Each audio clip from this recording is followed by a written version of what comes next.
Hi, hello my dear YTV viewers, you're watching The Executive. My name is Prashant and today we do have a Group CEO of SME OneSource Group, Mr. Nagaraj with us. Hello Mr. Nagaraj, how are you doing? Hi Mr. Prashant, I'm doing good. How are you? I'm fine, thank you so much and welcome to the show. Thank you very much. Thanks a lot. Mr. Nagaraj, in general, most of the professional feels that working in some reputed organization is their comfort zone. So they don't want to come out of it. In your case, it's not like that. You just came out of that comfort zone and your success is also tremendous today. So well, Prashant, it's a $1 million question that we need to answer. Yeah.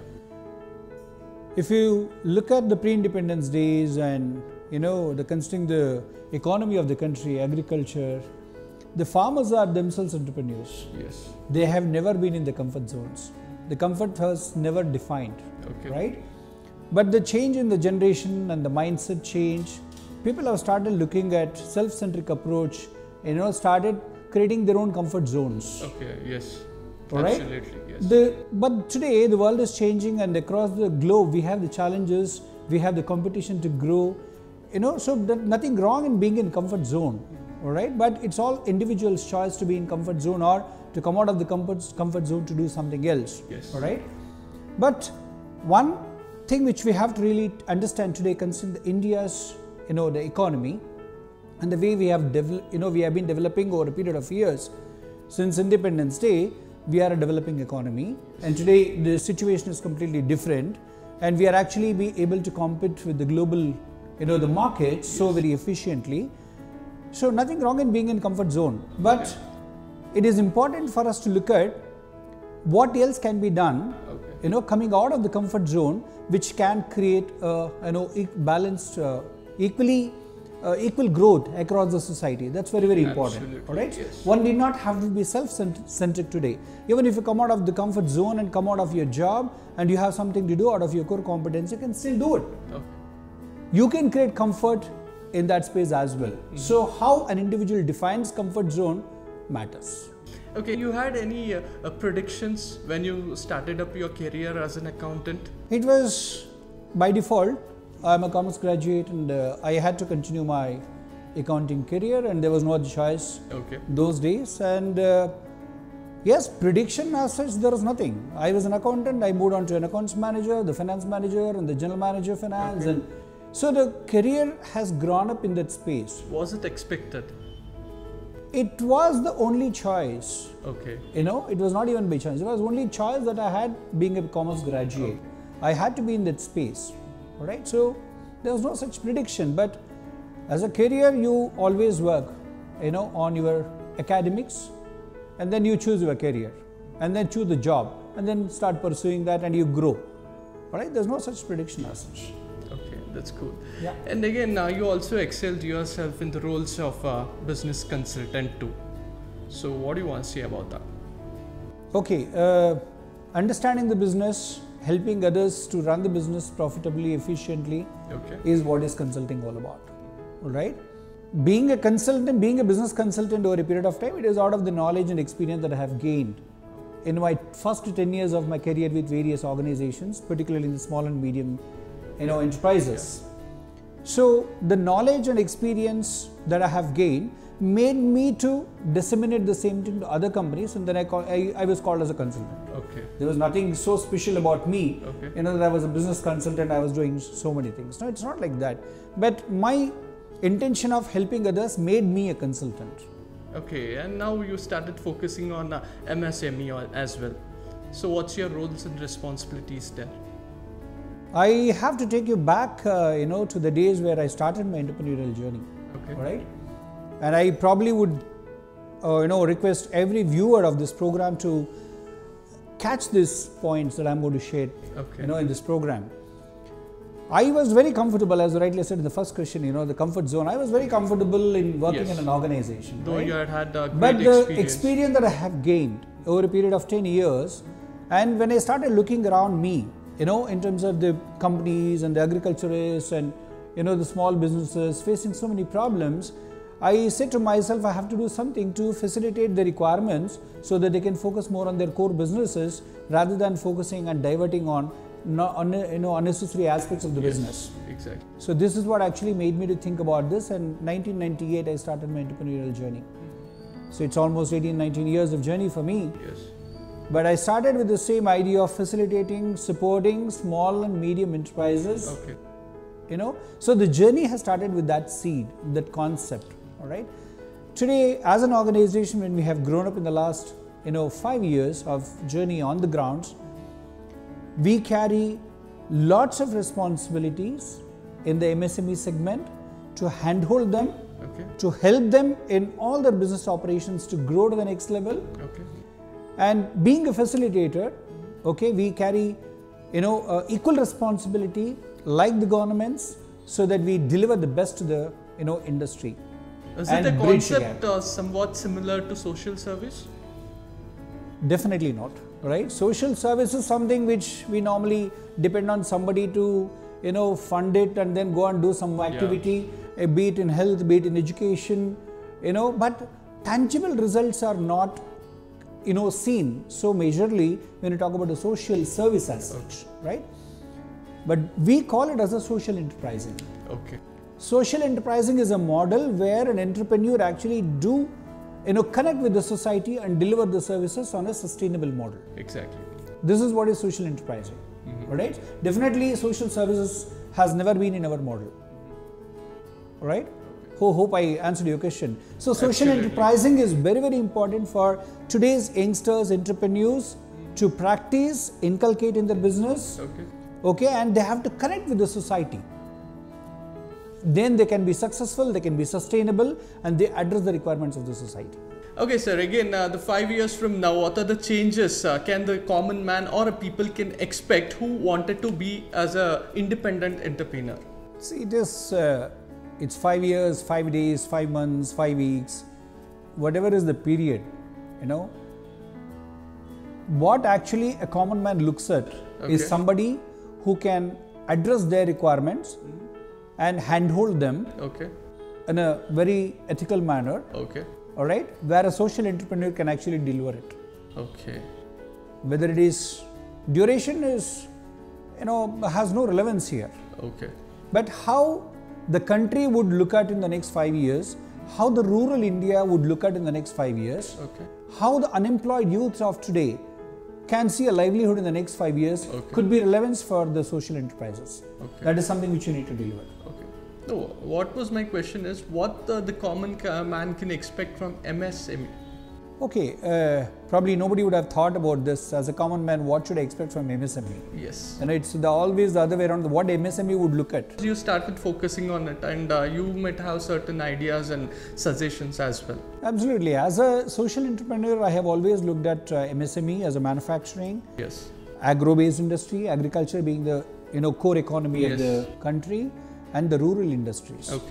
Right? If I understand the question very clearly, what a common man would probably expect from SME OneSource and the MSMEs. All right? Exactly. So they would definitely deliver, expect this segment of the industry to deliver the best of the quality products at affordable prices.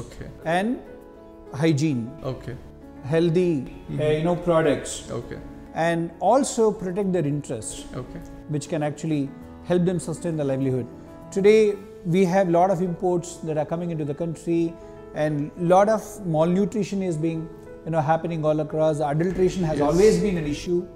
All right. So, common man, I would always look at, now I would expect my MSME to deliver me the best of the quality at affordable prices. Right, so that I can sustain my livelihood. And I also would look at as a common man that MSME can actually create some job opportunity for me. Because not every single individual in the rural side of it, they can actually approach the larger organizations to, appoint them and give them the job. Common man definitely would look at this MSMEs for the job opportunity and the livelihood. Exactly. Absolutely right. And again, in the year 2007 and 2008, you have been awarded 3 awards from the SAG India. So what was the award? You can just describe it. All right. That was my eternal avatar that I took in establishing an enterprise solutions division for one of the companies in Bangalore. being an enterprise consultant, being a business consultant, I have always looked at business process re-engineering and automation of the business processes. Okay. And being a commerce graduate, I was always inclined towards sales and marketing. Okay. All right. So I always used to sell a solution than a product. Okay. This attitude of mine actually has helped me to bring in the large portion of the market to Sage India, which is a UK based company. And in just 18 months, I know I got them very good turnover and created a kind of a turnaround for them in the Indian market. I even heard that it just created a history in the Indian market. Absolutely, okay. Absolutely, for them, for Sage India, okay. right? So that actually, helped me get 3 awards. There were different categories of awards they offered, okay. and out of 7 awards, I got 3 awards because of the results that I have given to them. Okay, that's really great and appreciated. That was the SME segment. Okay. So I have always been connected with the SME segment. I understood the psychology of SMEs. So that's how I was able to actually deliver the results. Okay. So I got the awards. And what are the few suggestions and ideas you got for MSME again? For the betterment of MSME. See, MSME, if you remove M, the micro and small only if you look at, yes. It's all single owner driven organization. Okay. All right? Right. My honest submission to micro and small industry owners is very simple, that they have to come out of the competitive mindset. The competition as a mindset. As? They have to collaborate. Okay. They have to come together. They have to form clusters so that they are more competitive. All right. So the pricing benefit can be, enjoyed by these micro and small industries. Yes. If they start competing in the industry with the same customer, same market, same product, and they will start working on the price war, price cuts, and so the competition actually is a cutthroat competition. Okay. So they have to really come out of that. This is our honest submission, and we are also working in that direction. You started a Kalam Center as well. What is Kalam Center? Kalam Center is a very unique concept that we have carved out of almost 5 years of on-the-ground experience. Why Kalam? I don't have to really speak about Dr. APJ Abdul Kalam. Yes. Right? Such a known personality, we definitely wanted to give, pay tribute to the great soul. Absolutely. That's how we have chosen the center to be named after Dr. APJ Abdul Kalam. There are 2 layers in it. One is Kalam Industry Incubation Center. Okay. Other one is Kalam Center for Continuous Learning. Okay. Why this incubation center? Why this continuous learning? Today, government has a lot of schemes, lot of incubation centers, say incubation facilities are coming out in the industry, institution and all that. But it is not actually reaching out to the rural youth. Okay. All right. Yes. If somebody wants to actually experiment their entrepreneurship process or do something of their own, innovate something of their own, the incubation centers are far away from them. Okay. They cannot reach out to them so easily. Exactly. So we wanted this concept to reach out to the rural areas where these kind of centers can be replicated, okay. So that people can walk in and do the testing, do the research, do some innovation, do some work, so that they can do carry on with their entrepreneurship process from there. Okay. All right. So it is a connecting point as such. Kalam Center is a connecting point. Okay. It is not isolated model. Kalam Center connects with industry. Okay. Kalam Center connects with institutions. Okay. Kalam Center connects with training institutes. And Kalam Center connects with NGOs of each village, each rural area. Okay. All right. So the Kalam Center is a center point which connects all the dots around. Okay. And reaches out to the unemployed youth, identify, do the resource matrix. Every activity is being done here, and they facilitate the requirements of the industry, requirements of the unemployed youth, and give the training wherever it is required, and also provide the information required. So centers actually take 3 roles. Kalam Center is an information center, okay. is a training center, and facilitation center. So it plays the 3 roles in the industry, especially in Tier 2, Tier 3 cities and villages. Okay. Right? So people have the ability to come and make use of these kind of centers, which are basically run by entrepreneurs in those places, right? Yes. So this connects the dot, and every single information is made available through these centers to the people. Okay. All right, like you have a Bangalore one where you walk in and do all the transactions that you want to do. So the Kalam Center actually plays a similar role, but this plays a bigger role in transformation process, job creation process, creation of the livelihood. So this plays a major role, and we connect to the government on the other side, we connect to the industry, on you also connect to the government as well. Very much. The information center concept is such that government policies, government schemes are being educated here for people to know. So with that, they will start their journey. Exactly. They need not have to really run around, run between the departments of the government. They will not even know which department should I approach. Where do I get, the necessary support if I want to do something? All right. Yes. So this center actually acts as a catalyst in this, in this area. Okay. So how do we implement these centers across? So it is all run by majorly NGOs of local regions and entrepreneurs who can actually sign up for this. Okay. So that we start educating them, we start empowering them, enabling them. So we engage them in all the activities. Okay. So that way, Kalam Centers plays a major role in connecting the dots. Okay. So we do not leave any gaps there, right? So this is a growth catalyst, I can say. And entrepreneurs can actually easily embrace this model. They just don't have to be a training institute, and they do a good job, but they need to be facilitators. Okay, sir, again, now you also conduct many orientation programs. What is the main purpose? So any orientation in the sphere of life is to learn something new. Yes. To see if we can change our thought process. Okay. And if we can actually adapt to the changing environment. And to know many things about the changes happening around the world. Okay. All right. So orientation is a broader, word if you look at it. So it's a very broad word. Exactly. It's more of dissemination of knowledge, motivating the audience. Could be students, could be teachers, could be employees. So inspirational sessions and sharing the success stories, sharing the failures of an entrepreneur, and and the opportunities across, and the challenges, risks, and how to mitigate the risk and all that. So orientation is a very broader term, all right?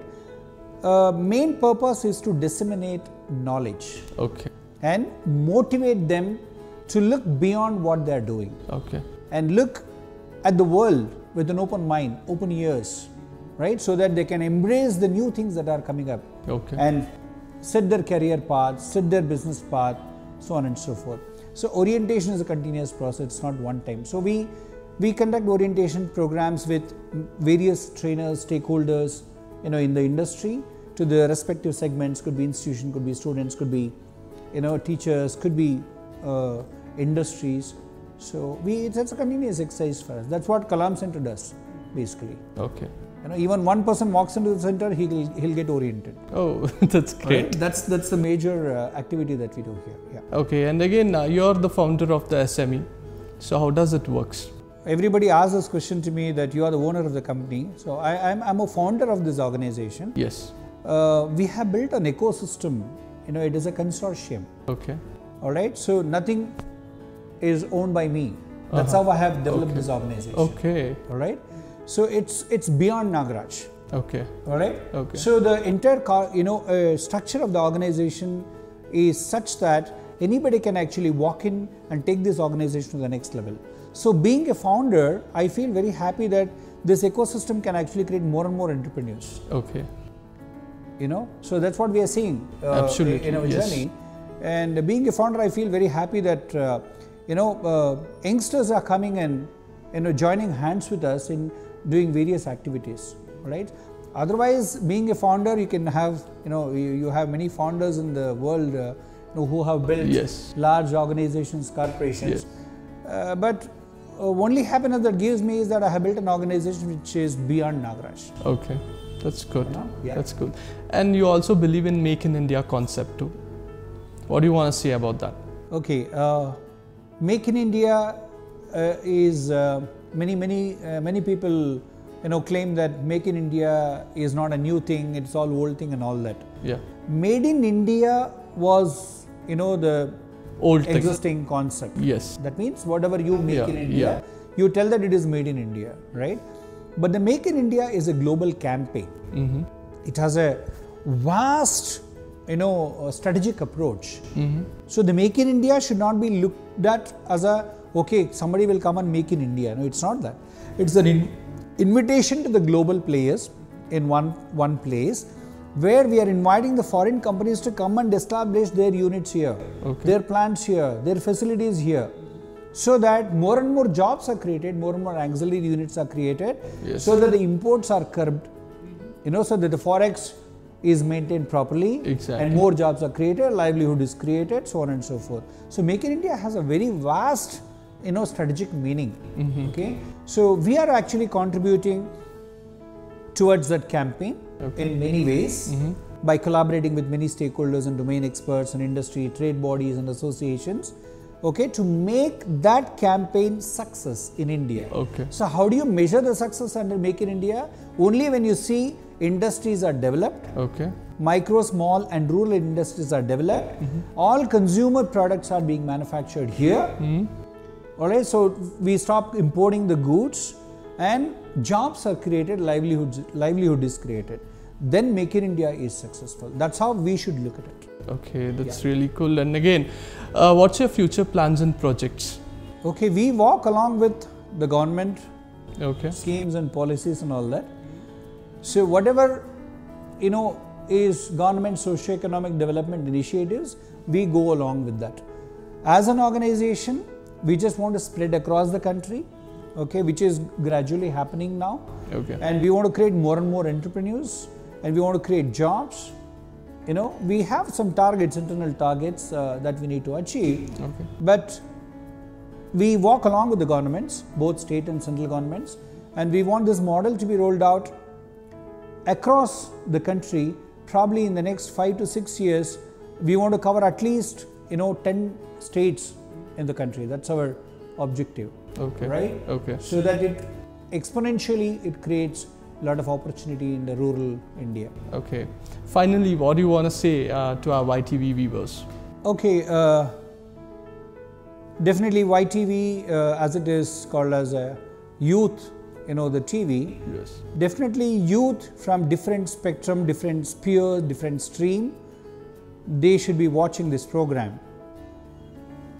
I don't say that I have to give you some inputs, but the youth of today should be empowered, enabled and engaged in the societal development activities at all spheres. Alright? So I would request all the viewers of YTV, youth, to come out of your comfort zone. The first question what Mr. Prashant asked me, come out of your comfort zone. Alright? So the life is short, one life. Come out and do something good to the society. Youth who are probably watching from other countries, who are from India, I would definitely request them to look at country as your country and contribute back to the country and see how you can create millions of livelihood who are all waiting for you. Thank you so much, Mr. Nagaraj. It's so pleasure having you on my show, and wish you all success, all the best. Thanks a lot, and you are doing a wonderful job. Thank you. And please reach out to the country. I wish you all the best. Thank you so much. Thank you. Okay, viewers, we are in the final segment. We need to wind up the show. I'll be meeting you soon with some other show. Till then, keep watching YTV. It's your channel.